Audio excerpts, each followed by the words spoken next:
if a new search engine launches tomorrow, I have 250 spam techniques to throw at that search engine from the gate.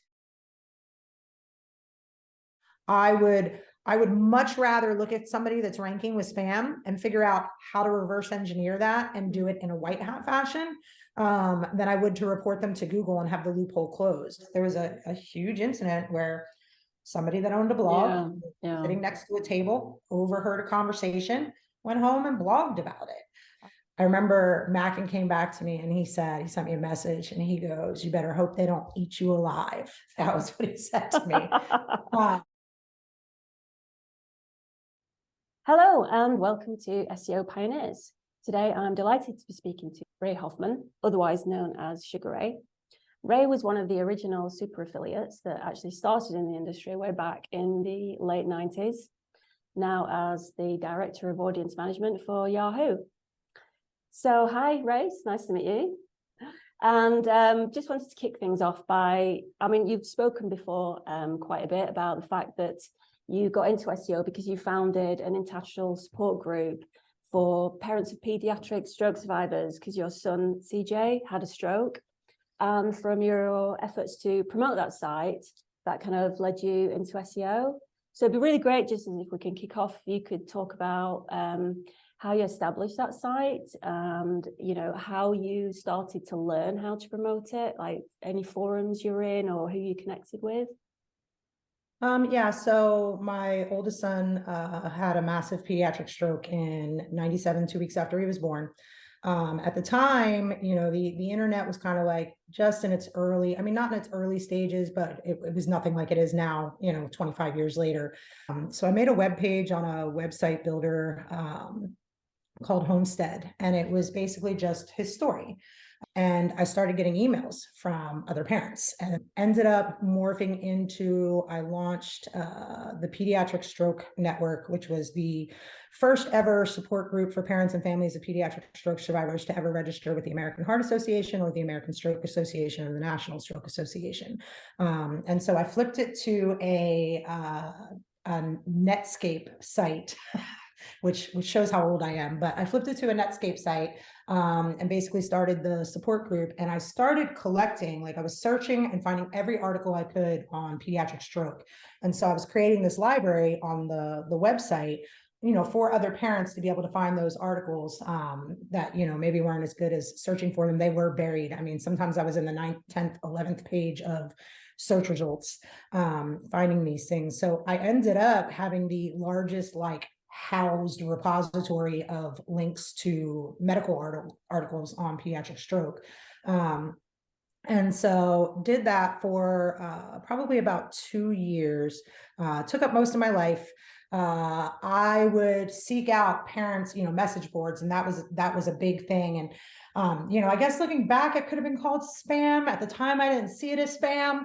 But I would see a parent, basically telling their story on a message board. And I'm like, hey, there's a group of us, we're all right here. And we had an email newsletter. And so that was kind of how we communicated throughout the day. So we had about 5,000 families on it within 2 years.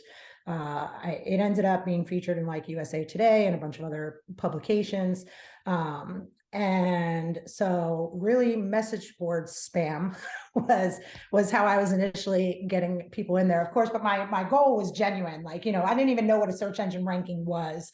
So I wasn't doing it for links. I was doing it to try and actually get human beings there. And we had a guest book on the site, and I would get the weirdest entries from people stopping to visit the site. Great site, but their link would be to the weirdest things, commercial stuff. Years later, I understood guest book spam, but at the time I didn't. So I'm thinking these are some weird people to be visiting this site and leaving, stuff on guest books. And so it was taking up the majority of my time. I couldn't get a full-time job because my son's medical status at the time was very much, he was in and out of the hospital. And so that made it, impossible for me to hold down a regular job. And I was a waitress up until that point. So I built this website and I thought, there's 5,000 parents on this email list. They take up a huge amount of my time. There's got to be a way I can make some type of income from the site to justify me spending as much time as I do on it. And I came across this affiliate program called Cognigen. And this is also going to age me because this is back when you had to pay for long distance. When you made a long distance phone call, you paid by the minute for every minute you were on the phone. And so it was basically, if you got people to sign up for this long distance program and they had good rates, you know, you would get a percentage of whatever their phone bill was every month. And so I thought, well, everybody uses the phone in this support group. So that might be a good way to try and generate some income. And so when I joined the program, I ended up on like private message boards for that program, for the affiliates of that program. And so digging around in there, I noticed all the rest of these people were doing it to get traffic from the search engines. And the more and more I thought about it, the more and more I was just like uncomfortable trying to monetize the parents in the group. I didn't know monetize was a word back then, but I was just uncomfortable, you know, trying to make money off the parents in the group. So I started reading some of the threads, and I posted one day and I said, okay, you know, I was going to do it through this mailing group that I have, but I don't want to do that. How would I build a website to promote it in the search engines? And so this guy comes back and he comments and he says, you need to learn HTML and how to build a website. You can't have it like on a website builder. It's got to be on its own domain. So I was like, okay. So I went and registered the domain discountlongdistancerates.com. And I built a website. And so I came back like a week or two later and I said, okay, I have a website. What do I do now? And they were like, well, now you need to learn, you know, you need to SEO the website. So I'm like, okay. So I read the forums, you know, at this point, I'm nowhere outside of these forums. I'm just reading in these forums. So I read the forums, do everything that it says to do. And I come back and I post again and I'm like, okay, the website is SEO. What do I do now? And this guy sends me a message and he said, did you really learn all that like in the last 2 to 3 weeks? And I said, yeah. And he goes, I actually think you might have a knack for this. He's like, if you're game for it, I'd like to introduce you to, he's like, I'm willing to help you. I have another guy that I'd like to introduce you to. And he would be willing to help you as well. In exchange for, in future affiliate programs that are, you know, at the time he didn't, but the 2-tier affiliate programs that I would sign up under them for whatever it was that I was promoting. So I was like, okay, fine. That guy happened to be Mike Mackin, who, for anybody that's been in the affiliate industry for any amount of time, he took the Legend of Affiliate Marketing Award at one of the affiliate summits a few years ago. Mike he's a giver, and he has played a significant role in the impact of many top affiliates in the industry. So he kind of brought me in. He introduced me to another guy named Rod B, that was based out of South Africa. If anybody was a member of the old Gym World forums, they might recognize that username. But so these two guys, and the biggest thing that I'm so thankful to them for is they never told me what to do. If I had a question, my response was an article or a forum post or a go read this and figure out how to do it.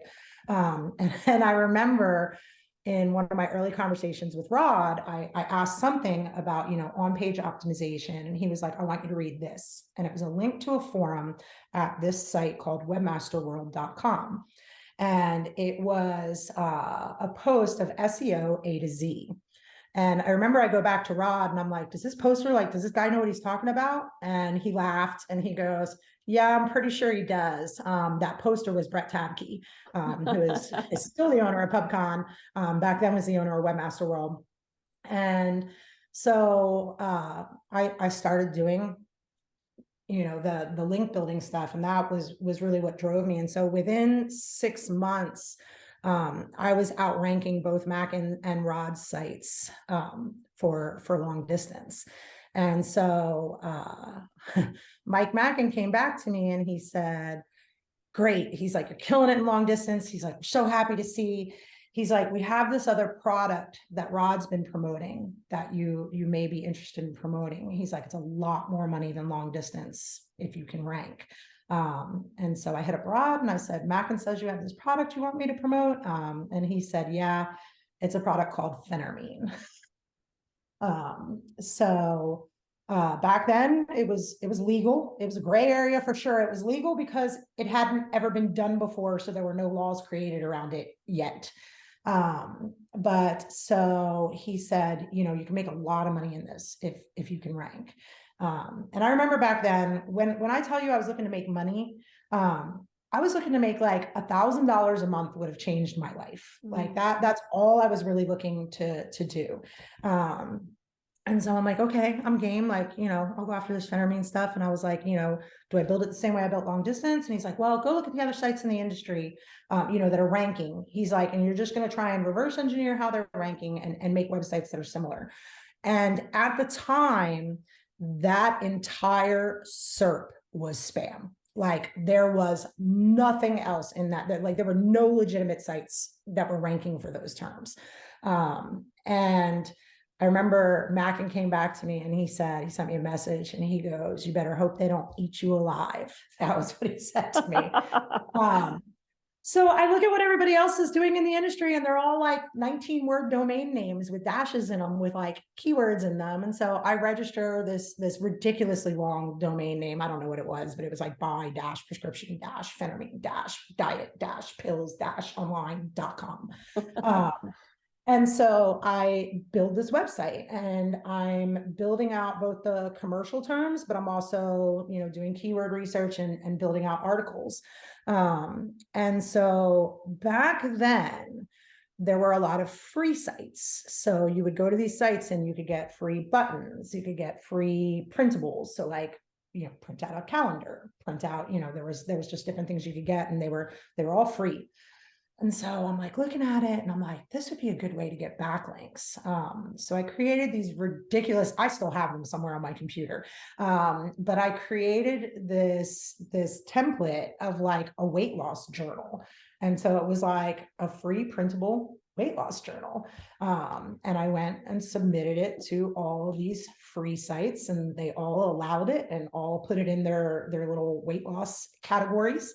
And so that's how I generated the majority of the links to these diet pill sites. And so it's back in the day. So at this point, Google's not constantly updating. They're still having what they refer to as the Google dance.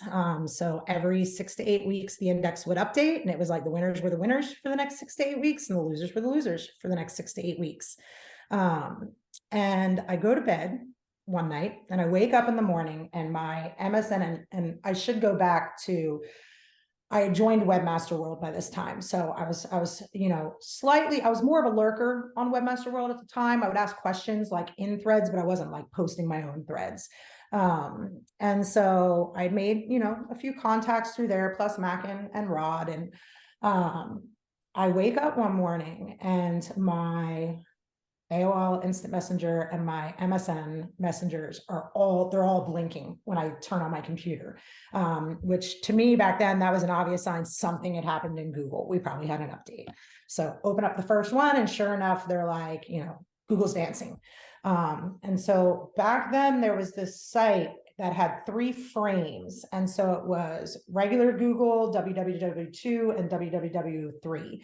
And so it would basically show the sites side by side so that for the same SERP term, so that you could type in a term and you'd see like where it was ranking while Google was actually dancing. So you could start to see where it would shake out.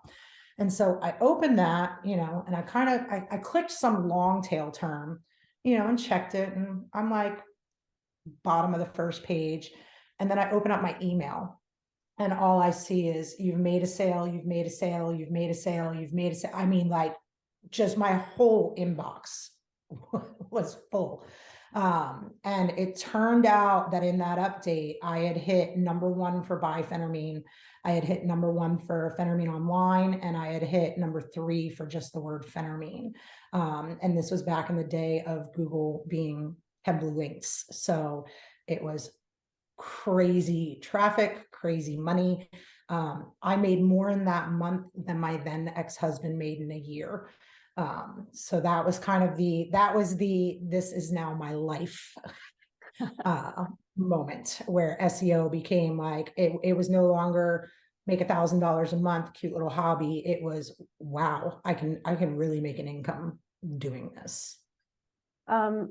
Yeah, it's really interesting that you said that you hit on the idea of the diet template, the diary for gathering links. A few other people I've spoken to who were operating in the early days similar stories where they accidentally created like the best link bait.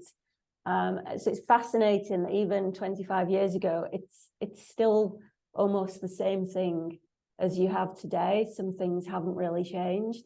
Creating a piece of content with real value. And I'm quite fascinated that you've said that, because I was more expecting you to come up with a, you know, like a sort of spam link wheel or something technique. That was later. Yeah, rather than something that is such a fantastic idea. I mean, how did you actually, where did you get the idea from to do that? I was just doing, I think I was doing backlink research on like a website. And I think it had to do with long distance. And something came up, they had a backlink from a free site. And so I was like, you know, I click in on it and I'm like, oh, I wonder if I could use this for the diet pills. And so I went to like the weight loss section, and somebody had a printable journal in there, but it was just like black and white. It was just like a Microsoft. So I made one that had little flowers on it and matched the colors of my site, just something a tiny bit prettier, and submitted it. And that stems to, that's still the same advice we give people today, right? Find somebody who's doing what's working and do it better. Yeah, do it better, yeah. So they had a really ugly plain template and I came up with a pretty one. Let's be honest. I think the majority of people looking to lose weight are women. And so it was something that I made very girly on purpose, you know, light colors and just much more aesthetically appealing. Oilman also was a Cognigen affiliate at one time. So that's kind of how I initially met him, was through the Cognigen connection. But he DM'd me on Webmaster World that morning and he goes, how the hell did you do that? And I'm like, what are you talking about? And he's like, saw your hit on Phentermine, great job. And I was like, how do you know I'm ranking for, I didn't know what Who Is was back then. So the guys that are playing in that SERP see this site suddenly pop up and they go to see who owns it. I don't know that you can do that. So of course it's under the name Rae Hoffman. That's who owns it. And so, you know, and it was literally like, I didn't do any spam. And that was kind of what got me noticed over at Webmaster World, was everybody that was a heavy hitter in, as almost everybody that was a heavy hitter in SEO were in either, you know, the holy grail PPC, porn, pills, or casino. And so they're looking at it and they're going, she legit ranked. Like there's no blog spam. There's no, like, she ranked this. And so, yeah, it was, I didn't do anything black hat until 2004. So I built a few more of these weight loss sites, and I built, then I got into Dish Network, so satellite TV. And I ended up hitting, so MSN, I believe, was using Inkatomi at the time as like their back end for their search engine. And our joke about MSN customers used to be they browse the internet with a mouse in one hand and a credit card in the other. And so there were certain affiliate programs like spyware removal, right? You didn't do too well if you ranked for spyware removal on Google, because at the time, people who used Google tend to be more tech savvy. So they were looking for guys to remove it themselves. But I mean, MSN, if you ranked for spyware removal, you're selling the programs all day long, because they weren't even sophisticated enough to change their default homepage from what the computer came with, which was MSN. And so they were running off Inkatomi, and I built a Dish Network site, same type of thing, content, wasn't doing anything shady.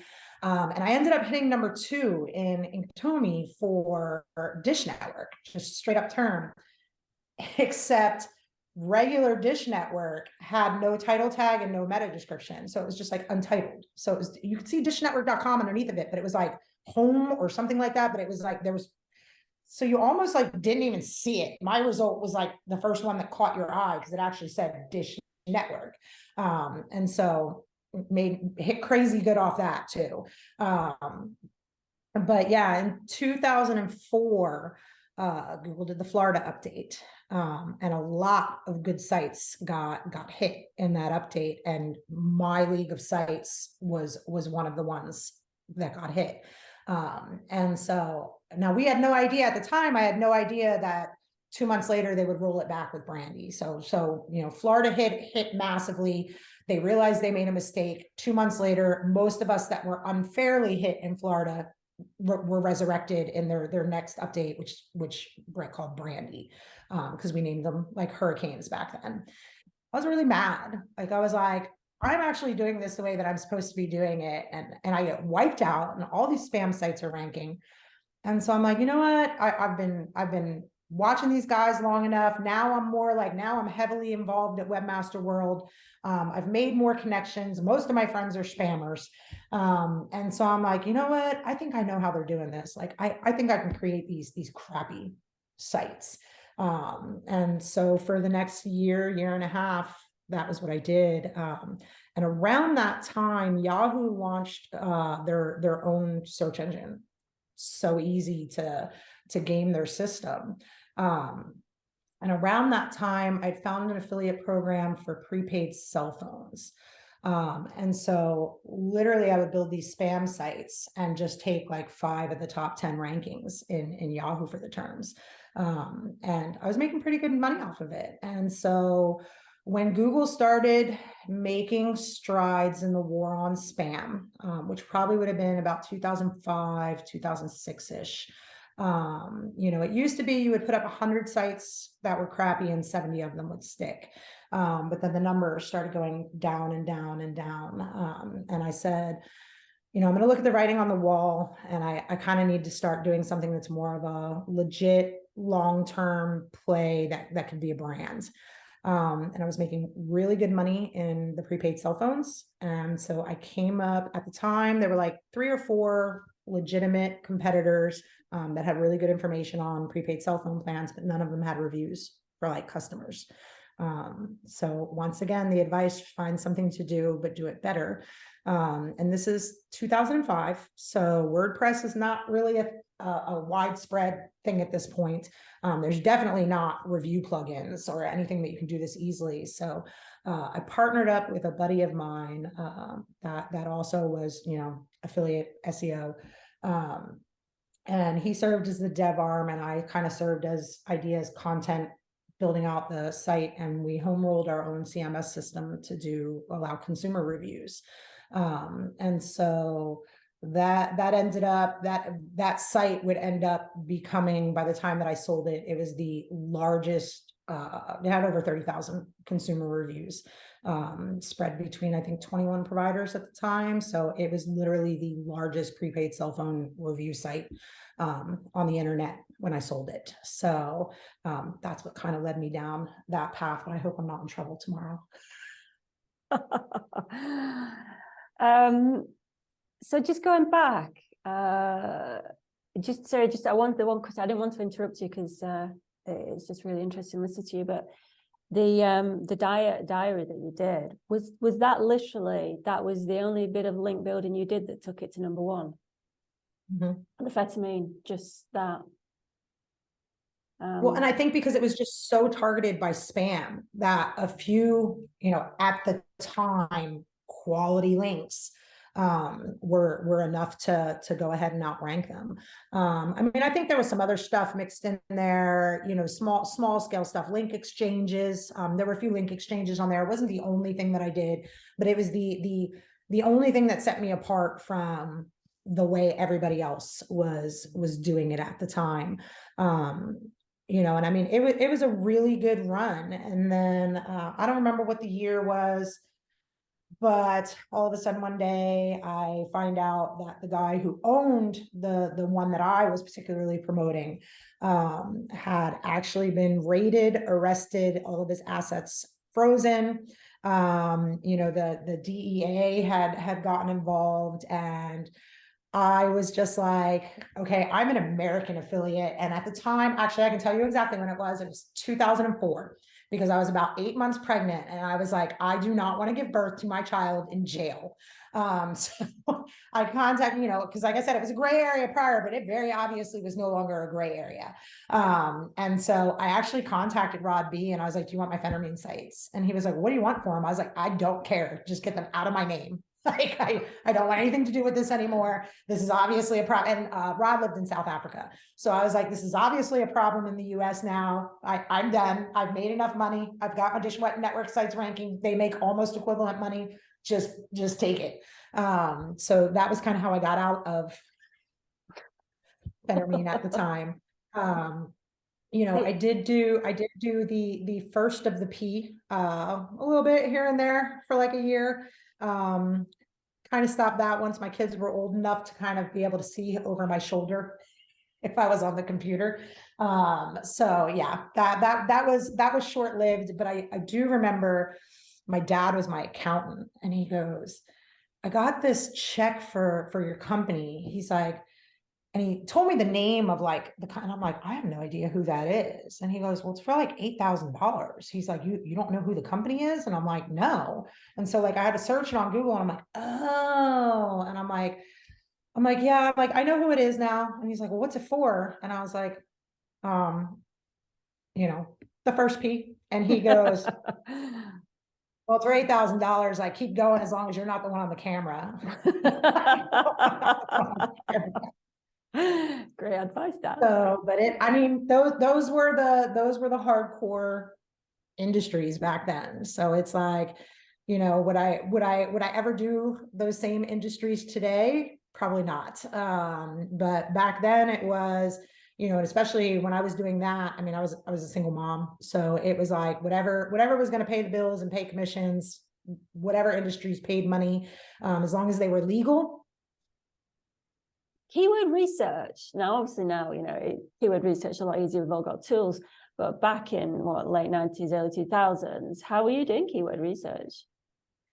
A lot of it came from discussions with other webmasters. The other thing was the Overture keyword tool. That was where we did the majority of our keyword research, because they had keyword research available for PPC, just not for, there wasn't anything massive for SEO like there is SEMrush now. So yeah, the Overture keyword tool, that was where a lot of it went down. And you got a lot of your keywords. And then once you started ranking, you were able to see what keywords were really driving you traffic, based on where you were ranking. And at the time, we could even track those, somewhat to conversions. So, if we went up on a certain keyword 2 spots, we'd see a 15% increase in conversions, from that keyword, or at least clicks out, which then were tracked. So, yeah, but what wasn't very sexy, but the Overture keyword tool, that was where the little PPC tool. So you started out as very white hat, with doing the quality link bait pieces. When you started to move over towards more spam techniques, what kind of things were you experimenting with? What was actually working?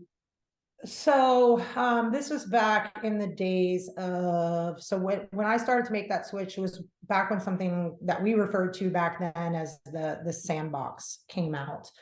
At the time, to us, it was a new phenomenon that was going on, and it was basically that we would launch a new domain, and it was like you were sandboxed. So you would launch a domain, but like no matter what you did, you wouldn't rank in Google. And it was, you're talking like months where this domain would just sit there and it just would not move. And it seemed to be related to new domains, new websites. And so it was kind of like, there was a period for about like 4, 5, 6 months, where a lot of us that would be, termed OG SEOs, we're all sharing research on how the hell do we break this sandbox? Like, because we're launching a lot of spammy sites. So we can't wait, 3, 4, 5 months for, to legitimately start moving up in the rankings. We need to bust into the rankings. And we ended up at the result that subdomains were unaffected by this sandbox. So now if you have subdomain.domain.com and domain.com, Google sees those both as separate sites. But back then that wasn't the case. And so there were several free sites, that were like, you could get free domain hosting that were subdomain based. Owns1.com and ownsthis.com. Anybody that was a spammer back in 2005 knows exactly what those domain names are. And it was a free website hosting service that gave you a subdomain. instead of a folder as your core. I'm pretty sure that there's a group of less than 10 of us that led to those domains being like full on banned. And so we figure out that these subdomains are immune to this sandbox. And so then it was just game on. Like it was just build subdomain after subdomain after subdomain. And so for a long time, we were using that strategy to rank in Google to the point that a certain Google representative whose name I will keep to myself, but at one point he came up to me at a conference, you know, we have like a little chit chat conversation, and he turns around and he grabs the Sprite he ordered. He turns around and he looks at me and he goes, "Keep those subdomains humming," and he walked away from me. So it was like they kind of knew, but we were finding any site we could that was doing subdomains, but owns one and owns this were definitely like the most popular. And then we were doing, you know, the standard, you know, blog spam. So one of the guys, I don't know if he wants to be outed for being the person if and when you interview him, he can out himself if he wants to, but you know, one of the guys kind of built a blog spammer, and then was distributing it. You know, he got compensated for it, but was distributing it to the rest of us.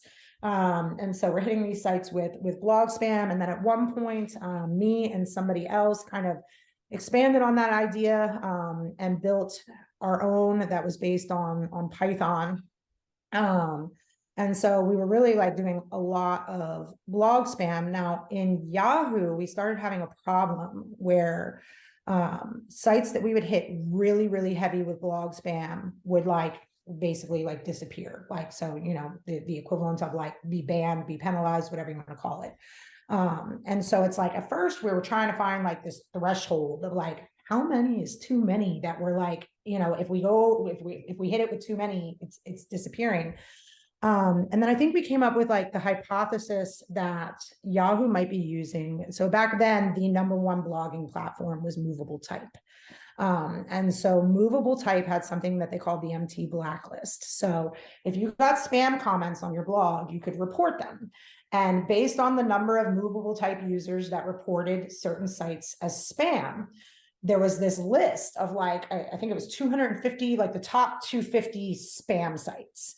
And so we had a suspicion that Yahoo may be incorporating that MT blacklist into their algorithm to kind of combat spam. Whether or not that's the case, I don't know. I still don't know, despite where I currently work.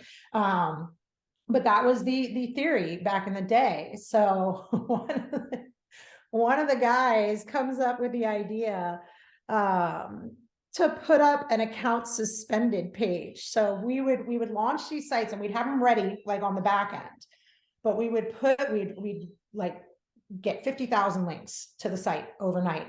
But what was on the site was, this account has been suspended for spam, like just that in a big bold heading tag.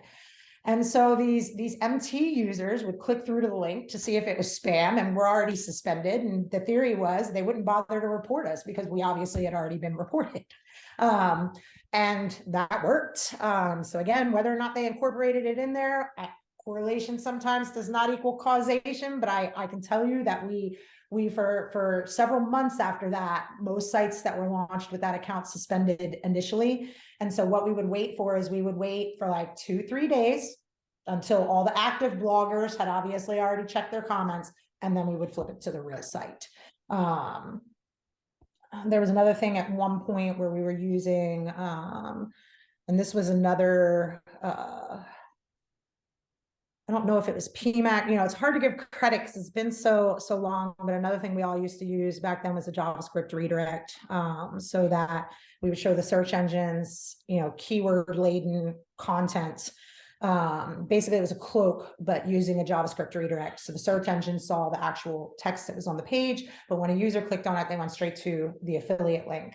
And that was something that we used very much in the adult side.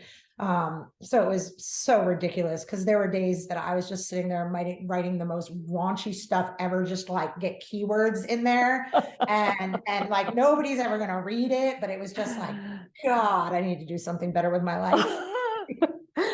Oh, Rae, I've been there. Yeah, I've not actually told anybody this, but yeah, a while ago, I worked in, did some adult work, and yeah, literally there's just nothing I haven't seen. And yeah, you sort of start to lose your soul a little bit. It's like, oh my God. And you just become so blasé and just, yeah, you're just so immune to it in the end. Oh, the things I have But in seen. the beginning, when you're first writing, like when I'm first You're writing like, that type oh of content, I'm my like, God. this is so Yeah, gross. oh my God. Yeah, yeah. Like, oh, I spent the first few weeks like, ah, and then it's just like, Yeah, whatever. after Yeah. that, nothing fazed me. Yeah, So you can't shock me.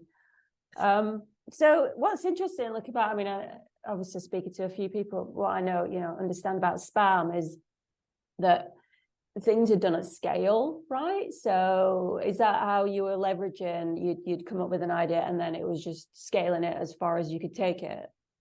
yeah, so it was, I mean, back then there was this, God, I can't remember the name of it. But right around this same time, there was this tool that came out that we were able to build like affiliate data feed sites. So that was another thing that we started heavy on in like the mid 2000s. God, I can't remember the name of it, but you basically could spit in an affiliate data feed and it would spit out like 900 pages from this data feed. And again, one of the advantages that those of us who started super early had was Google and us grew up together. We were kind of like, the mob boss and the chief of police that like they went to the same, they've known each other since they were kids, but they grew into like two separate, like two hugely different people. And so we started with baby Google. So it was like, I mean, Google couldn't even address hidden keywords when they first started, right? So every loophole we found, Google then figured out a way to block it. And then we found another loophole and Google figured out a way to block it. I think that does give some SEOs that have been in the game a really long time is we learned all of this in steps, in stages as Google learned it. So we learned with them at the same time. Whereas somebody that entered the industry in 2019, you're talking about there's already been 250 spam techniques that they have figured out how to catch, or even just watching the steps they took, and kind of learning over the years that if we do this, being able to make an educated guess on this is probably how they'll react to it based on how we had seen them react to things prior over the years. I think it's also a reason why they don't have a real competitor. It's the same thing. If a new search engine launches tomorrow, I have 250 spam techniques to throw at that search engine from the gate. And if they don't have knowledge of what those are, I mean, their quality just isn't going to be good. So it's like one of those things, we look at Google as far as like being a monopoly. And it's like, oh, well, anybody else can create a search engine. And it's like, yeah, I mean, they can, but we're so far into the amount of knowledge that you need to have to combat spam. I just don't know that, Google has such a head start on every other search engine. And I don't know that anybody will ever be able to really put up a fight, and still have, the same quality of results, which leaves us all like in a vulnerable position because as we've seen over the last 10 years, Google doesn't want people to go to your website. They want to use your website to answer whatever it is the user wants on their page. And of course the Yelp went through this with them for a long time because they were scraping Yelp's reviews, and Yelp has sued them, and et cetera, et cetera. And Google's answer was, well, you can opt out. You don't have to let us crawl your website. But in a world where they have the market share that they do, if you don't allow Google to crawl your website, you're almost invisible on the web. So it's very much I think I've always, and I've written multiple posts about this in the past, and I've done speeches on the topic, but to say, well, if you don't want Google doing X, just don't let Google crawl your site. Just it's not realistic. It's not a real answer. It's not a fair answer. So I would love to see them get a challenge at some point. And as much as I hate, like, as much as I love free market, you know, I don't know that they're ever going to stop overstepping their bounds, unless they're forced to. So, you know, I've told people for years, especially when it comes to spam. So the old joke was spam equals sites positioned above mine, right? So that's when, I mean, if you really want to get down into it, I mean, by Google's technical guidelines, like, you know, you could argue inserting keywords into title tags would, you know, somehow could be considered, you know, slightly in the gray area of spam. So it's like, I mean, you have your black hats, you have your white hats, you have your green hats, and you have your gray hats. And so, I mean, there was a lot of spam back then, but there was a lot of it just being sites positioned above mine. Like, you know, the guy who's on Webmaster World complaining that all the sites above his are crap. I could go look at his site and point out 15 things he's doing against Google's terms of service. But yes, you're not doing 40 things against their terms of service like the guy above you is. You know, the other thing that I never really understood my entire time in the industry, and I still don't understand it now. There was just an example of it the other day on Twitter. But the whole reporting your competitors, it's never been my thing. It's never been something I've been supportive of. I've always said this: Google is not our friend. They're not, and I'm not saying John Muse, nice guy. I'm not saying that they're the liaisons, Danny, great guy. I'm not saying they're bad people. I'm saying that Google overall, the entity, is not our friend. If they can make a change to a SERP that will make their SERP 10% better, but will throw out 5 decent websites with the bathwater, they are going to do it. They don't care about the owner of Joe's Bike Shop. They care about the quality of their results. And if something that is going to be a net positive on their results is going to be a net negative on 10% of webmasters who don't deserve it, that's not their problem. They're going to go for the net positive. So all we do when we report competitors is do their job for them. You know, we're fighting spam for them. And here's the thing. Most times they're not going to be able to address the full on technique right away. I mean, I'm sure it goes into a ticket backlog somewhere. Like, we got to look at how this site ended up ranking and close those loopholes. But what happens when you report the site above you is the site behind him that's doing the same thing is just going to go in the same spot. You're not going to move your sites up by doing that. So I don't know. I guess I've always just been live and let live. Like, I'll do my thing, you do your thing. And at the end of the day, Google's going to do their thing. And I would much rather look at somebody that's ranking with spam and figure out how to reverse engineer that and do it in a white hat fashion, than I would to report them to Google and have the loophole closed. I want to find out what the loophole is and see if there is a legitimate or maybe higher quality or some other way to, I don't want to use the word exploit because that makes it sound so dirty, but some other way to take advantage of whatever the tactic is that's working. I just wanted to pull back and ask something about Google came along. Do you think that it was because they were so actively involved in the SEO community and gaining feedback, and they had that, it was almost in the early days, it was like a symbiotic relationship, you know, SEOs were feeding Google, Google was feeding SEOs.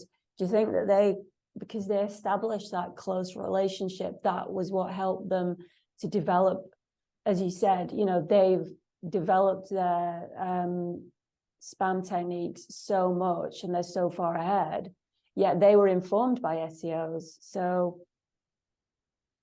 I do. I think that, well, first, I think they just had better engineers. Like they just had, I think they were just more talented at creating a higher quality SERP. And I think it was just enough higher quality at the time. It wasn't massively higher quality, but it was just enough higher quality that people who were super internet savvy were like moving over to it, right? And so as soon as it takes a significant share of the market, we as SEOs care about it, right?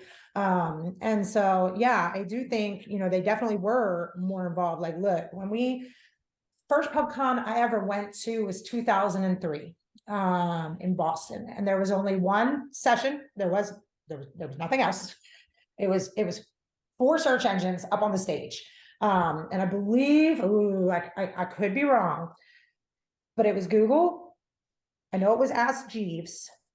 And I can't remember who the other 2 were, but they were like one of the other early search engines. God, I want to say Yahoo was one of them, but I think I'm wrong. I think it may have been like Inkatomi, and then I can't remember. But anyway, they were like early day search engines, right? And so they came out and they kind of did their little speech. They were talking with each other, and they're kind of sparring a little bit, like PageRank was like brought up a few times. And at the time, PageRank had been out for a little bit.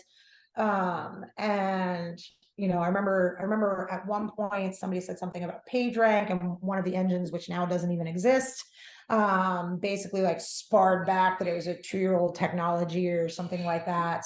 But they all sent like these little representatives to the conference. But the one that came back consistently at every conference after that was Google. Not only did they come from a perspective of, being willing to be on stage and inform webmasters, but they mingled. They mingled in, I say they, but we all know the individual that I'm talking about, but they mingled as a company. They mingled in the bars. They made notes of who were doing things that were things they should pay attention to from the SEO side. They built relationships. I mean, like I was watching, Greg's thing, and they did, like back in the day, when they would do the Google dances, they would invite groups of us to come sit down with their engineers. And I've been in those groups at Google. I've been in those groups at Yahoo when Yahoo had their own search engine. And they would literally say to us, like, what are your problems? What is it that you're having issues with? And it was almost like a tit for tat, right? Like, you tell us what your problems are, and we may be willing to answer some of your questions in a vague manner, but where you'll get more information than you'll ever get from us, through public channels. And so, like, for instance, at one of these events, my publishing company, I said, I have this thing. I'm like, guys, like, I've disallowed the folder with my affiliate links in them, and they keep showing up in the index. They're not indexed. The content isn't on them, but like the URLs are in the index. And so one of the guys told me that I could use no index in my robots text folder. This was back in like 2006. So he's like, oh, you can just no index. He goes, just disallow and no index them in the robots text folder. And I said, no index works in the robot text folder. And he's like, yeah, it's not common knowledge, but it does. And so I was like, okay, so I've been using that since like 2006. And I remember I had a consulting client in like 2012. And they, one of the things that I recommended was they no index some folders through robots text. And they came back and they said, well, our SEO said you're wrong. They can't put this in the robots text directive. And I was like, I promise I'm right. I was like, I can't tell you how I know that, but I have it on very good authority. That I am right. And so, I think they stopped supporting that a few years ago. So I think like as of 3 years ago, you can't do that anymore. They don't support it through the robot. But I mean, for you're talking over 10 years. That was something that we could do that was not common knowledge. And for the first few years, there were very few people that knew that you could do that. And that was, that wasn't a spam technique. That wasn't something I could use to like exploit. That was hey guys, I'm having this weird issue. Oh, this is how you solve it. So, there was that advantage from helping them out, but we were also always collectively, at least collectively as a group. I don't know what some people sold their souls to, what that's behind, on one-on-one conversations. But when we were in group settings, it was almost like it was an unspoken rule that the freshest and the newest were not to be discussed. So if we really wanted to give them something, we would give them something that we had been doing for a while that was starting to be like a little less effective, or that we didn't need anymore. Like we found a better way to do something, but it was kind of like an unspoken rule. Like if we just figured out something worked 2 weeks ago and you go tell an engineer that, we're going to throttle you. Like we're going to exile you. But I do think it helped Google that they had such an active relationship with webmasters. And you know, John's great, Gary's great, Danny's great. But I don't think there will ever be anyone that was to the level of integrated with the webmaster community as Matt Cutts was, or at least the underbelly of the webmaster community, as Matt was. He was definitely a huge loss to us on the SEO professional side. You know, when he decided to go run the government. So, but yeah. Do you think that Google would have been as successful as it was if it wasn't for Matt? And his I think they would definitely liaison? look, I think they would definitely look different. You know, I mean, that's a tough question to answer, but I've got to say that I do think they would look different. I do think from a fighting spam perspective, I don't know that anybody but Matt would have done as good of a job as they did, or put up with as much as they did for the sake of Google. I mean, you're talking this, you know, Matt would be trying to go to the bathroom and somebody would be approaching him about, you know, their page rank on their website or their indexing. I mean, it's like the guy got zero privacy, like whatsoever. I mean, he was like, it was crazy back in the day, because like, if you saw like a big circle of people all just moving like in unison, it was Matt Cutts trying to walk the conference floor. So, I mean, he definitely like put himself through the ringer to kind of be that person for Google. And initially when he was on the forums, it was Google guy. We didn't know who it was. And it came out at a conference. I want to say it was a PubCon, but it was a conference where there was a Google dance, and suddenly, I don't know how it came up, but suddenly it just became known that like Matt Cutts was actually Google guy. But for the first, you know, kind of year, 2 years, I mean, he was there under a pseudonym. I believe only admin at Webmaster World knew who he was, because they did have to verify he was actually a Google employee because he was posting as Google.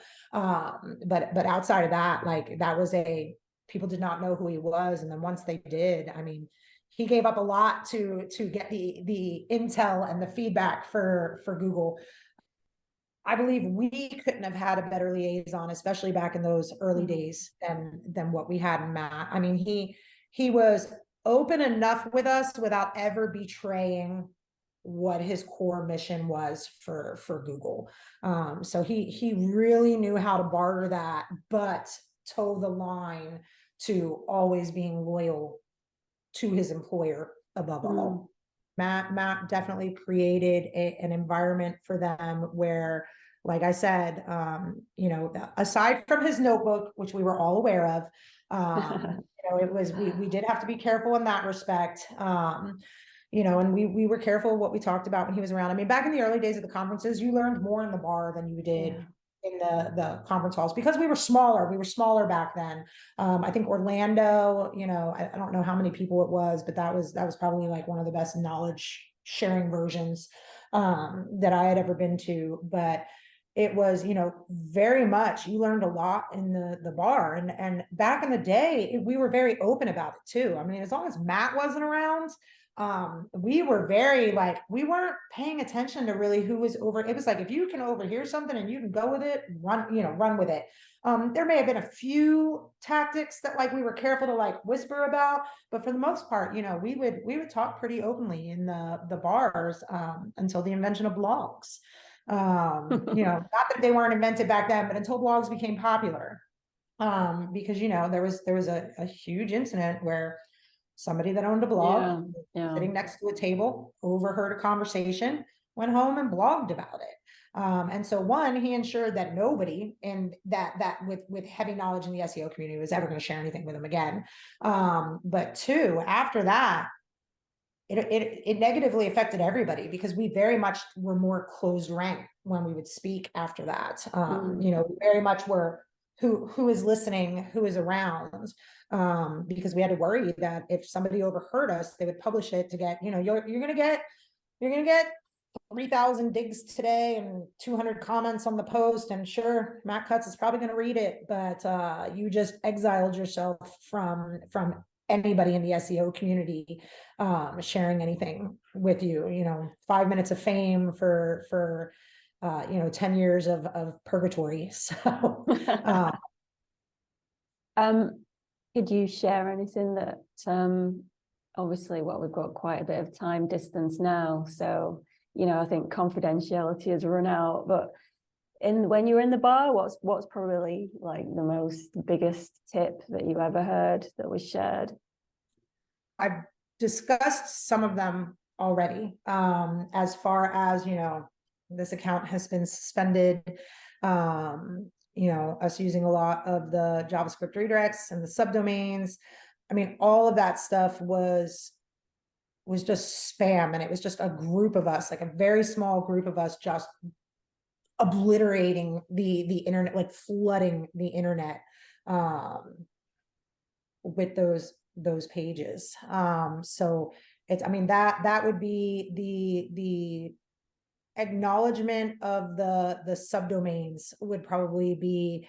I never did acknowledge it back in the day. I mean, it was known that was one of the big things I did for like a year and a half, and I never, like when somebody would say to me, keep those subdomains humming, I'm like, what subdomains? I don't know what you're talking about. So, just, I think the level of spam that we did do as well. I mean, I do have remorse for it now, years later, because, like now we have a Kismet and all these spam, but like, God, the mess we must have made for those early bloggers. I feel like in another life, I'm going to be punished for that. In another life, you're going to be a blogger. Yeah. You're going to miss comments. In another life, I'm going to be a blogger with no spam control software. Yeah. And I'm just going to, I think, I was never one to like do any type of hijacking. I did have the line of Google's guidelines are not law, but I'm not going to do anything to break the law. So I'll absolutely break their guidelines, but I'm not going to break the law. I'm not going to say that I didn't know people that hijacked sites, but it just definitely was not one of the things that I did. But for me, it was just like the old school spam days of those subdomains. And you also had the advantage of combining it all, right? So you would have the subdomain, you would hit it with blog, and when we built our spammer, we also had the ability to hit forums, and a few other things. We could hit anything where UGC was allowed. And so we'd hit those, we'd get ourselves 250,000 links.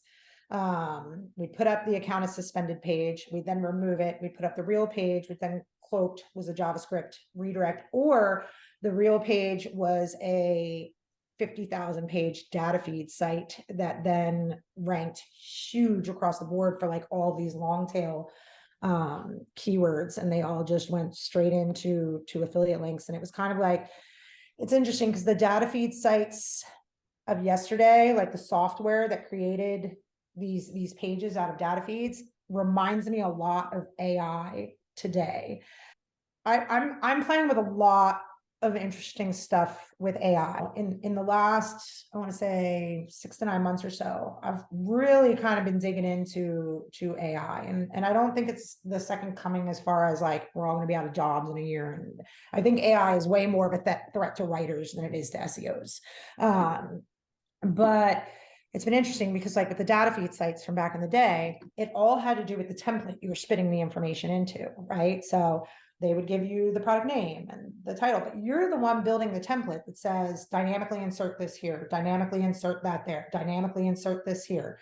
And AI is kind of a lot of the same, in just like it was how we built the templates. So the data feed populated it, but it was how we built the templates that were able to segment our data feed spam and make it look more quality than somebody else's data feed spam.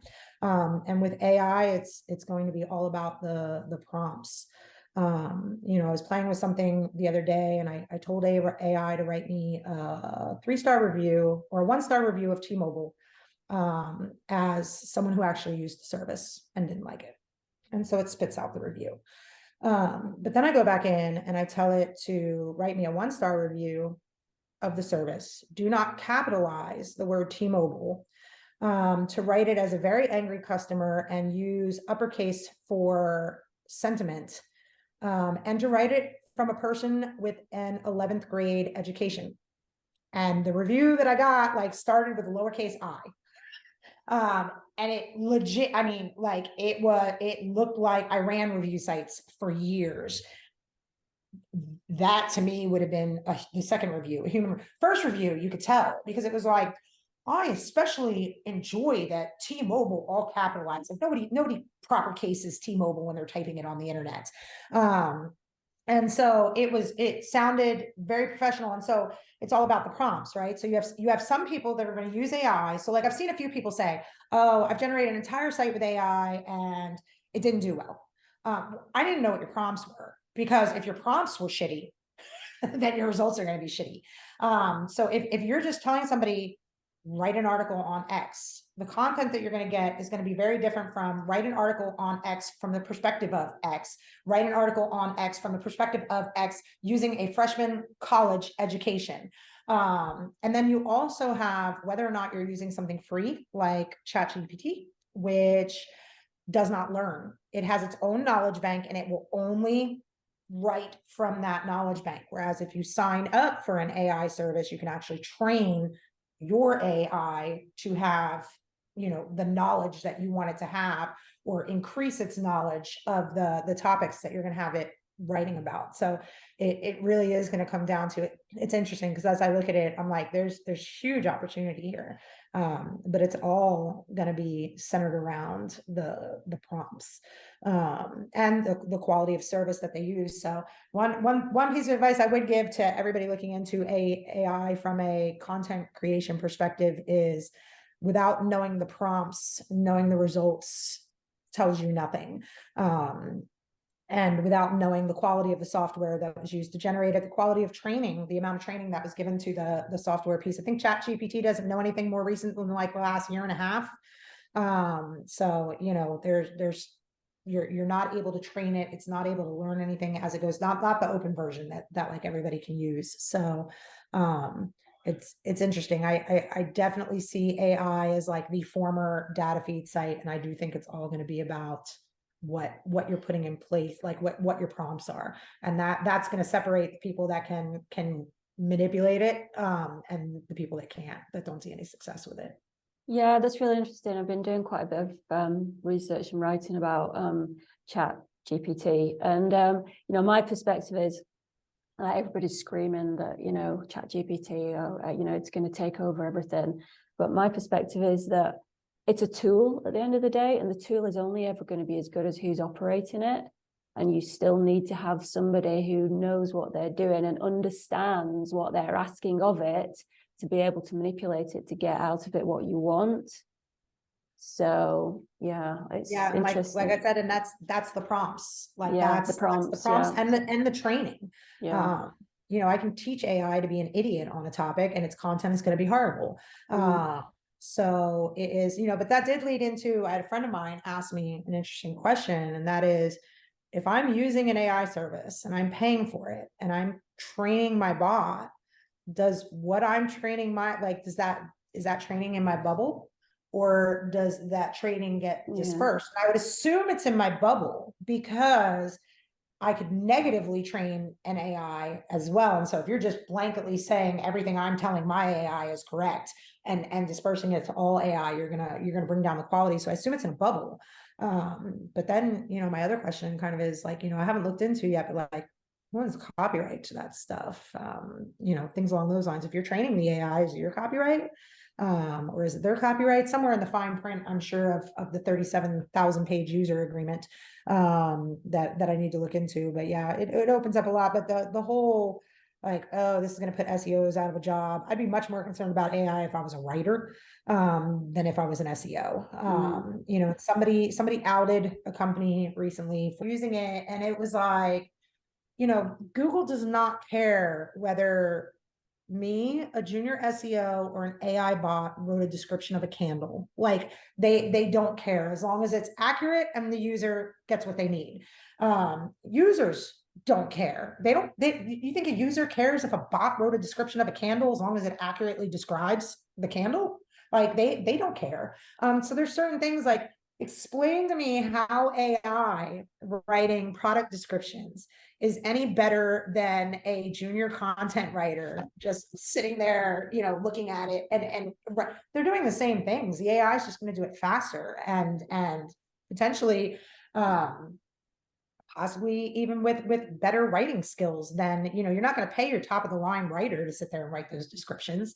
It's going to be a junior person always. So, I mean, for me, I'd be much more nervous about it if I were predominantly a writer than I would be as an SEO. Yeah, I think the low end writing market is going to be pretty wiped out. But well, and I don't know if you looked at the articles, but like Bankrate's not offering advice on which stocks to buy based on AI content. I mean, it's literally, it's like their dictionary pages of like, what is arbitrage? What is this? What is that? Yeah. And so I don't think a user cares. I think Google's only going to care if a user cares, like if a user would care. So I think anything that requires expertise, when should you do arbitrage is much different than what is arbitrage. So there's that aspect. Yeah. I don't know if people know that actually there are quite a few publishers have been using AI to write content for quite a few years now. But the very much repetitive end, say for example, sports reporting, things like that, it's been employed for quite some time. It's nothing new. Well, one of them actually had done it pretty cleverly because they like full-fledged admit it's their robot reporter, and that's like kind of how they marketed it. And I'm like, that's actually like, why should Google take action on that? Like they literally call it their robot reporter. Everybody knows that what they're reading is written by a robot, and if it's not good, they're not going to read it. So yeah, it was, I think there was a little gotcha that wasn't necessarily a gotcha in that, but that's just my opinion. How do you think search has changed over the last 25 years? I mean, Do you think it's no longer the wild, wild west. So it's a real medium now. You have to remember when we started, like back in the day, what we did was voodoo. Like, I mean, you're talking 2012. I was still coming up against Fortune companies that had no in-house SEOs. Like you're talking Fortune 500 companies doing sales on the internet, and they had no in-house, like they had marketers, but they had no like in-house PPC people, no in-house SEO people. And so it was still like it was I remember the first time I ever saw some like a commercial. I was like watching TV and they're like, find us on Facebook, and I'm like, woo, streams just crossed. Like that's my world. Like it was the first time I ever saw somebody like advertise their Facebook page in like mainstream media. So I mean, back in the day, nobody understood what I did. I'll never forget, I was at a dinner, this was back in my Phentermine days, and somebody asked, and I was at a dinner with family, and at the time I was still married to my first ex-husband, and somebody asked me what I did for a living, and I said, well, it's kind of hard to explain. My father-in-law goes, she's a drug dealer on the internet, and I'm like, oh my God. But or I used to say to people like, you ever like look for something and you see like all these eBay links that are ranking, but they're all spam. They're like, God, I hate those. And I'm like, okay, well, I kind of do something like that. Like that's kind of something that I do on the internet. So, I mean, it's changed a lot. It's become more corporate. It has become more even. My first PubCon, I'm pretty sure I could count on one hand how many SEOs were there that were not there with their significant other. Meaning like how many women were there, not SEOs, but how many women were there that were not there with their significant other, meaning they weren't in search, they were just along for the ride. So it is much more evenly represented now than it was back in the day. I am aware of the fact that one of the reasons I was noticeable way early on in my career was because I was a girl that was able to hang with the heavy hitting guys.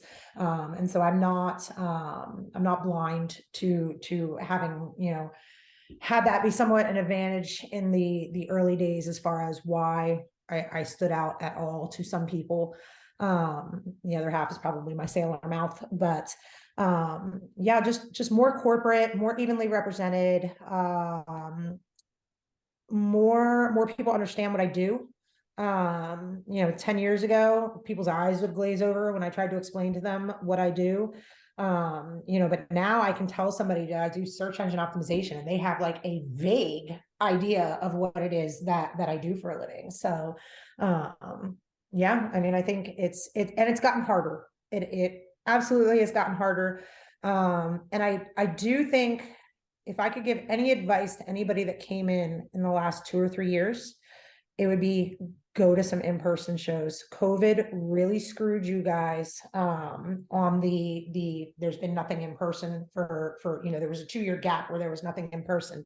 The relationships that you make at conferences, the networking that you do at conferences. And I know you can do it through social media, but it's just so much different when you're in person and having like a real face-to-face conversation. Even this isn't the same as being in person and having a real face-to-face conversation. You know, so I think that would be, you know, something I would recommend to anybody that hasn't experienced it. Go make friends, network. You would be surprised at the information that it will get you, the referrals that it'll get you, the ideas that it'll get you. You know, for me in the early days, when I was speaking, I wasn't looking for referrals. I didn't even do consulting back then. I was more just people had paid it forward to me with their knowledge. And so, you know, the first time I ended up on stage was an accident. And so it was never about, but the number of affiliate industries that I learned about, that somebody would be like, hey, Rae, dude, we found this industry. It's like, we're killing it. And I'd be able to go home and I'd make, you know, $20,000-$30,000 off building a site and whatever that industry was. And I mean, it more than paid for my attendance at the conference. So to me, it's just, yeah, I was gonna, like, if you like look at, say, the fundamentals, you know, the fundamentals of the process and like the thought process, do you think they're still the same? no. I think back in the early days, early days, it was just, you know, very simple tactics to rank, you know, keyword density, keyword weight, things along those lines, like very barbaric, you know, ranking signals. And then I think it came down to links, and I still think links rule. That's my personal opinion. I still think links are probably the number one determining factor. But then it became links. And then it became content marketing. And I think that was the most interesting phase, because I think you had a lot of SEOs that entered SEO as SEO to them was more like content marketing. That's technical. So I think that the people that do SEO these days, as a overall whole, I think a higher percentage of them are non-technical. I mean, back in the day, you would have been hard pressed to find an SEO that didn't know HTML, CSS, and some coding, you know, knowledge. And I absolutely think you can find a ton of them. And I'm not saying it's a negative. If they have the support staff to be able to do those, you know, to help them with those things. But I do think there was an entire generation of SEOs that was kind of like a one-trick pony. And so those were interesting to see how they kind of shook out when it started to get more complicated again. But yeah, I mean, the other big thing would be, you know, brand bias. We didn't have to deal with as much brand bias earlier in the, you know, back in the old days. So now I think there is a lot more brand bias. I think there are some algorithmic signals that are just impossible for Joe's Bike Shop to replicate, whereas Academy can. You know, Academy Sports, Sport, or Dick's Sporting Goods, or, you know, one of the bigger sports retailers in the United States. So yeah, I think it's much more complicated, and I think that there's a lot less technical people. It's a lot less centered around people that have a lot of tech skills. What do you really miss about the early days? That people had a sense of humor. You know, I mean, everybody gets offended about everything. And it's just like, God, thank God you weren't at like 2003 conferences. No, I think, you know, from like 2004 to like 2007, it was like the search engines had unlimited budgets to throw these ridiculous parties. And so, you know, like I've been in the Playboy suite, in the Palms Casino, Hugh Hefner's suite. And, you know, they used to shut down entire clubs to like rent out the whole thing. And it was, you know, I miss the vibe from back in the early days. And I'm not saying, look, I know there's people that had negative experiences back in the early days. So, you know, I'm not saying that I want to go completely, I would ever want to go completely back to that, but I do miss the ability to kind of just like be search and be SEOs, and all of us came from different backgrounds, and a lot of us didn't have anything in common outside of this very niche at the time thing that we did. And I miss the, you know, and I've said this before, and I mean, no offense to anyone that does client work, but in the early days, it was, here's what I'm doing that's working. Here's what I've been getting results from. And it shifted my last few years in speaking. So I stopped speaking, I believe, in 2015. So I spoke from 2004 to 2015. And it kind of shifted by the end of my speaking career to, these are the clients I have. These are the, so it became more about like, here's what a big deal in search we are, versus I miss the majority of people that I got to interact with and talk to actually being in the trenches. There will never be a day that I am not in the trenches. There will never be a day that I don't have 5 sites over here that I'm playing with and doing things with and trying to rank with, for the sake of testing and figuring out what works and what doesn't work. In other words, somebody posted on Twitter and they said, how much do you think the keyword and the slug matters to SEO? And he had said, not at all, like that it had zero effect on the ability of a page to rank. So I was like, SugarRae is old as dirt. So I have this article on SugarRae that I've had for years, and it's called Monkey Balls in Louisville, Kentucky. And the reason that I have it is because it has like nothing to do with my site. And I do random things to like see if I can get it to rank just based on, you know, it being on my domain. And so I went to this post and I changed the slug to have a gibberish word in it, a word that does not appear anywhere else on the internet because it's a made up string of letters. It's not on my, or sorry, it's a made up keyword phrase. And so it's not gibberish, but it is I think service station. So like it's completely, the word service, that phrase does not appear anywhere on my site. It has nothing to do with the topic of my site. It's not in the content. The only thing I did was update the slug to contain the word service station. And I took screenshots of, did I rank for Monkey Balls service station prior to, and did I rank for it after? And I did not. I think I ranked like number 10 prior to, because who the hell has Monkey Balls service station as a keyword term? But just the appearance of Monkey Balls on my site was only enough to have me in the lower top 10. Just by adding it to the slug, I had taken number 1. And so I took a screenshot of it. I sent it to the guy in DM. Like, I didn't want to put it on blast on Twitter, but I sent it to the guy in DM and I was like, do I think it has a significant impact? No, but I can unequivocally tell you it has. Google sees it. They see it, they interpret it. So I'm always, there's always, and anytime that I see somebody post something like that, I'm like, really, let's see if that actually works.